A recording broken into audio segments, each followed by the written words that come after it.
Today we are making a video on Q4OS 4.12. Here is a boot menu of a Q4OS 4.12 Gemini Plasma Live. In order to boot it in a live boot, you need to click on the Gemini Plasma Live.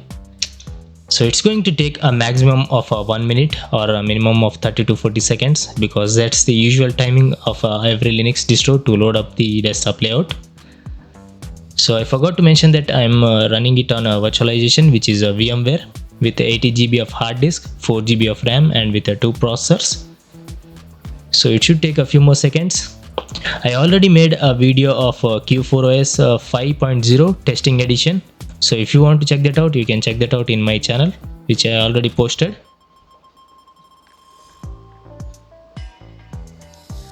So I'll be posting like 2 videos daily without missing any day. So I already posted a video of another Linux distro, which is another content, which is already available in my channel. If you want to check that out, you can check that out too after watching this video.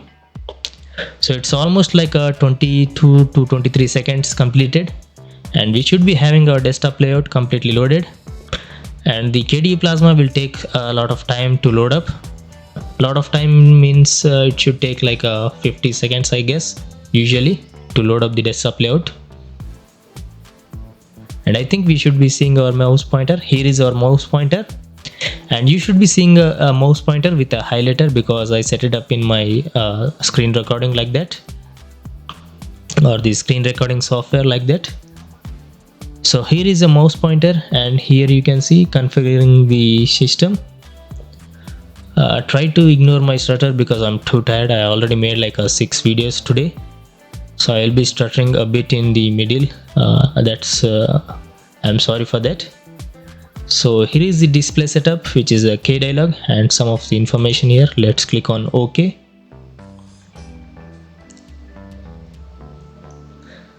And let's change the display resolution. Mine is 1920 into 1080. I don't think it's available right now. Let's go with the 1360 into 768. Let's choose this resolution and click on OK. And as you can see, it didn't change the display setting because it's an old desktop environment of a KDE Plasma. I always had an issue with the KDE Plasma older versions. Even if you change the resolution, it is not going to change the display resolution. It's going to stay like 1800 into 640 resolution, which is a 480p quality. So this is the resolution you will get. It didn't change anything. So this is the version of 4.12 of a Q4OS, and this is the welcome screen. You can directly go and launch everything here, but let's close this thing and open the system monitor first, because we need to know how much of resources are consuming right now, which is KSysGuard, I guess. And it should take a few seconds, and you should be having our resources here. So these are all the processes running right now, as you can see. And let's go to the system load, and here is the CPU and the RAM and network. Ignore the network because it will be different for everyone. So always you need to be worried about the CPU and RAM because it's almost like a 630 MB, and the CPU is around like between 10 to 15%. So I think it will be good on a lightweight Linux distro also. So the KDE Plasma version will be like a 5.20.5, which is pretty old. The latest version is like a 5.27.5, I guess. So this is the CPU and this is the RAM. Try to remember this thing because I'm going to open the system monitor again at the end of the video. So it will be to you to choose or choose this Linux distro or not. You should be judging this Linux distro on your own to use it or not. So I'm going to give you my opinion at the end of the video. So these are all the resources right now, which is a 650 MB of 4 GB, and this is the CPU. Let me close this thing and let me open the terminal, which is a console. Here is the console, which is a terminal. Let's maximize this thing and check the version of the console, which is 20.12.3. So let's type in the command, which is inxi-sv8. This is the command which will grab complete distro information, and we have all the information here. So let's quickly run through all this thing. Our host is a Debian and the kernel version is a 5.10. The latest version of kernel is like a 6.3 and it's a 64-bit architecture. Compiler GCC version is 10.2.1. So let's see the desktop environment, which is 5.20.5. Qt version is a 5.15.2. WM Kevin, and distro is a Q4OS 4.12.1-N1. It's based on Debian GNU Linux 11 Bullseye. So I'm running it on a VMware, so it says as a VMware. So let's scroll it down and find some of the information. So here is my CPU. If you want to check that out, you can check that out by pausing the video. Here is the audio. Our version is here. So let's scroll it down. Here is the network. All the information will be in the right side and the left side. So let's quickly scroll it down and find some of the information. Here is some of the information. Process running right now are 256. Uptime is a 4 minutes. And systemd version is a 247. Shell bash version is a 5.1.4.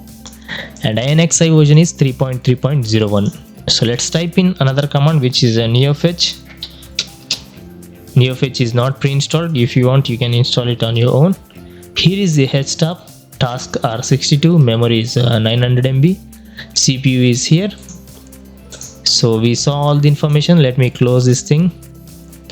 Close the window. So let's go to the internet browser and let me show you the official website and downloading process of the Q4OS 4.12. So usually the browser in the Linux distro will be like a Firefox, but you have a Chrome browser and it will be always a Chrome browser in a Q4OS. So remember that thing too. So here is our Chrome web browser. Let's check the version of the Chrome web browser. Sorry if I'm stuttering because I am too tired. I already made like 6 videos today, so I'll be stuttering. Please ignore that thing and try to ignore the background noise. Also kids are also playing. We can't say anything to kids, so let me go to their website, which is a Q4OS. Is the search term to type in your web browser or the search bar. So this is the website, which is a q4os.org. So let's check out the news here. So this is the version Q4OS 4.12 Gemini.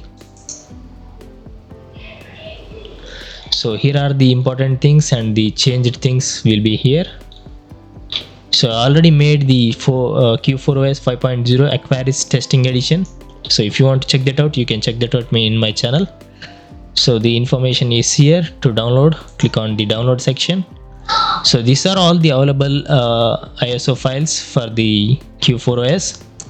So you can choose anything. If you want to Trinity install, Trinity Live, Plasma Live, you can choose anything. So let's choose the Plasma Live. If you want to donate, you can donate or just take you to the downloading. So it should take like 5 seconds to complete the downloading or generate the downloading link. So here is the ISO file and the version should be like a 4.12. Always check out the ISO file names and download after that. It's almost like a 1.3 GB of file size, so I don't want to download it because I already making a video on it. So that was the downloading process and the website. So let's go to the installation process. So if you ask me, it's always a better idea to wait for 5.0 because that's the latest version of Q4OS instead of downloading the older version. If you want, you can update, I guess. So here is the installation step. Calamares installer is a 3.2.36. About is here. So this is the same installation process in every Linux distro. There is nothing complicated in this process. So first you need to choose like a language. There should be plenty of languages available. You can choose any language. Click on next. After choosing language, you can use the drop down menu or the You can directly point it out on the map for your location. You don't need to provide the actual location, you can provide anything. And here is the keyboard layout. It automatically gives the keyboard layout. You can choose anything if you want. It's clearly up to you to customize anything. I'm choosing the English United States for the keyboard. So on the both side you can choose anything, or you can customize it on your own. So on the software you can choose the desktop, basic, and the live, and the pure. There will be a description for the what else you get in the all these editions or the version of the softwares. So recommended for regular user, it says desktop, so let's choose the desktop one. And here is the partition step. You need to choose your hard disk first, and you need to be very careful while choosing this, because it's going to delete the current operating system, and it's going to install the Q4OS 4.12 on your hard disk or SSD, whatever the installation destination. So be careful while choosing this option, because it's going to delete everything. So you need to be having an idea of what you're doing here. So if you choose the erase disk, it's going to boot it in a single boot. If you choose a manual partitioning, it's going to give you the dual boot option, like a dual operating system. So you need to do it on your own. So if you want to encrypt your system, you can encrypt your system by providing the password in the both the boxes, and which should be same. There should be nothing difference. You should be same, and you should be getting a tick mark here. So I don't want to encrypt, so I'm going to choose like that. And bootloader location, it will give you the automatic best option. If you want, you can choose the do not install a bootloader and system partitioning. You can choose it later to customize. You can do it on your own. So I'm choosing the best option, which is the automatic default one. Click on next, and you should provide your username, password, all these things. You don't need to provide your actual username. You can provide anything you want. So you should be getting a tick mark if everything is going good. So for the sake of the video, I'm choosing the simple password, which is a 125. You need to provide a strong password if you don't want to get try to remember the password, or write it down the password. It's a good option, because if you forget, that will be a problem for you. So instead of scratching for the password, scratching your head for the password, it's always a good option to write it down. So that's a tip from me. So everything is good, so let's click on next. Here is the summary of what you chose in the previous installation steps, and here is the steps which will happen after clicking on install. So this is a complete summary. After clicking on install, it's going to take a maximum of 20 minutes, depends on your PC, and it depends on the Linux distro. If you have a low end PC, it should take like a 20 minutes. If you have a good end PC, like a high end PC or mid end PC, it should be good installed in like a 5 to 10 minutes. It completely depends on your PC, on the Linux distro. No one can say the exact timing, so that's the rough timing I'm saying. So that's the installation process. So always boot it in a live boot first, then go with the installation after you're satisfied. First you use the live boot like 3 to 4 hours. After you're satisfied with the live boot without any bugs, go with the installation process. So that's the installation process. So let's go with the pre-installed apps and check out the pre-installed apps. So these are all the pre-installed apps. So there is nothing new in the version of 4.12. So that's the same basic options. As you can see, almost everything will be in the KDE Plasma desktop environment, so there is nothing new also here. So let's open the software center and end the video, because there is nothing different, or nothing unique, or nothing much changed. So this is the software center. If you want to install it, you can install it clicking on here, install application, like this. So this is the software center, and you should checking your versions here, or the ratings. So let me close this thing and open the task manager and end the video, because we have completed everything. So let's open cases guard. Before it was like a 640 MB, but it's now like a 670 MB, almost like a 30 to 40 MB more, I guess. So we didn't open that many of apps.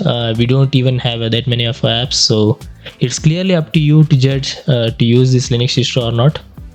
So that's the Q4OS 4.12. So these are the same calendar, internet connection, disk and drives, volume, and clipboard. So that's the end of the video. Thanks for watching. I hope you enjoyed this video. If you did, hit the thumbs up button. It helps make a good content for you. Other than that, I'll see you in tomorrow's video. Peace out. I already made another video, so if you want to check that out, you can check that out after watching this video. Thanks.